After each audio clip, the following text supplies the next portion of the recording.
RRB ने ये वाला नया नोटिफिकेशन निकाला है। अब देखिए इन्होंने क्या लिखा हुआ है यहाँ पर।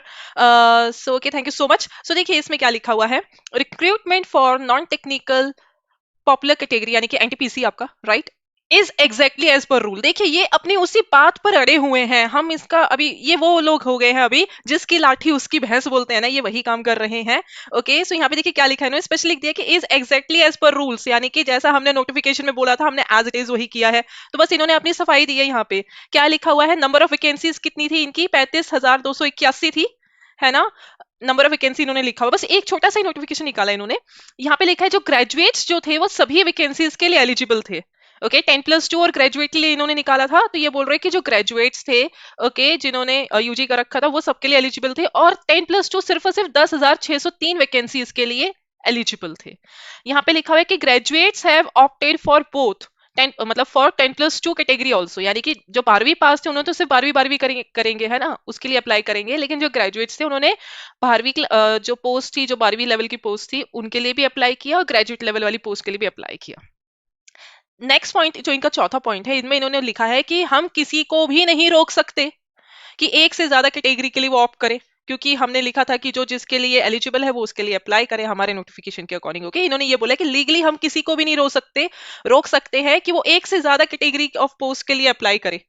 सो यहाँ पे देखिए इसमें क्या लिखा हुआ है, we have selected 20 times the vacancy in each level exactly as per the examination rules and notice। तो इन्होंने वही अपनी एक बिन जो कहते हैं ना एक धुन जो इन्होंने पकड़ी हुई है, बस वही लिखा हुआ है कि हमने 20 गुना ज्यादा कैंडिडेट्स को सिलेक्ट किया है हर एक वैकेंसी के लिए, in each level exactly as per the examination rules and notice. Okay, हर एक लेवल पे जो भी आपकी वैकेंसीज थी उनमें हमने 20 गुना ज्यादा कैंडिडेट्स को सिलेक्ट किया है। और पिछली बार इन्होंने बोला था कि वही कि हमने रोल नंबर नहीं सिलेक्ट किया, हमने कैंडिडेट्स को सिलेक्ट किया, चाहे अब उस बच्चे का रोल नंबर 4 बार रिपीट हो रहा है चाहे 5 बार रिपीट हो रहा है।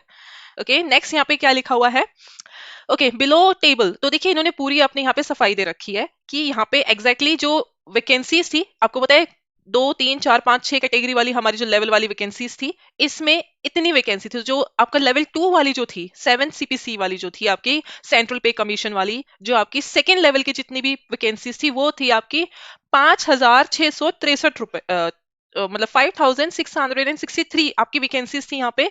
और यहाँ पे इन्होंने बोला है कि एग्जैक्ट डॉट हमने 20 गुना स्टूडेंट्स को लिया है, यहाँ पर 1,13,301 स्टूडेंट्स को लिया है। तो 5600 जो हुआ होता है आपका, ऑलमोस्ट इतना ही मल्टीप्लाई हो जाता है। ओके, नेक्स्ट देखते हैं। जो लेवल 3 वाली थी उन्होंने बोला कि इतनी वैकेंसी थी हमारे पास 4940 यानी 4940, और इन्होंने बोला है कि हमने 98,833 बच्चों को उसमें सिलेक्ट किया है। ओके, तो अभी ये वो वाली अपनी गवाही दे रहे हैं, मतलब उसका प्रूफ दे रहे हैं। जो बच्चे बोल रहे हैं कि 4 या 5 गुना ही बच्चे चूज किए गए हैं, ये बोल रहे हैं कि नहीं हमने 20 गुना ही लिए हैं स्टूडेंट्स को। चौथा जो इनका पे जो लेवल वाला जो इनकी जो वैकेंसी थी उसमें थी इतनी वैकेंसीज, ओके, 161, और इसके बदले में इन्होंने 3223 बच्चों को शॉर्टलिस्ट किया है, जो कि आपका 20.01% बनता है, उसका टाइम बनता है। ओके, गुना बनता है। पांचवे जो लेवल की वैकेंसीज थी उनके लिए कितनी पोस्ट निकली थी, 17,393, और इन्होंने कैंडिडेट सिलेक्ट किए हैं 3,47,676 कैंडिडेट्स इन्होंने शॉर्टलिस्ट किए हैं, जो कि आपका 19.99 के बराबर बनता है। एंड फाइनली जो 6 लेवल की जो इनकी वैकेंसी थी वो थी इनकी 7124, 7124 इतनी वैकेंसीज थी, जिसके बदले में इन्होंने 1,42,413 कैंडिडेट्स को शॉर्टलिस्ट किया है।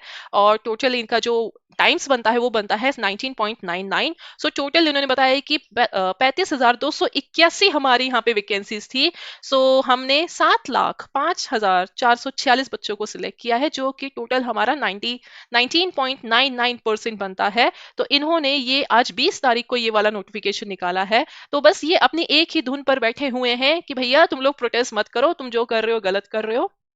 हमने जो सिलेक्ट किए हैं कैंडिडेट्स, जो हमने बच्चे फाइनली जो हमने सिलेक्ट किया, शॉर्टलिस्ट किए हैं कैंडिडेट्स, वो हमने एज पर नोटिफिकेशन किया है। लेकिन यहाँ पे कहीं ना कहीं ये बात भी है कि इन्होंने जो कैंडिडेट्स जो सिलेक्ट किए हैं वो इनको जुलाई में एग्जाम कर देना चाहिए था 2019 में, 2021 में क्यों किया? अगर आप अपनी ही बात पे अगर इस तरीके से अड़े हुए तो उस बात पे क्यों नहीं अड़े हुए हो, है ना।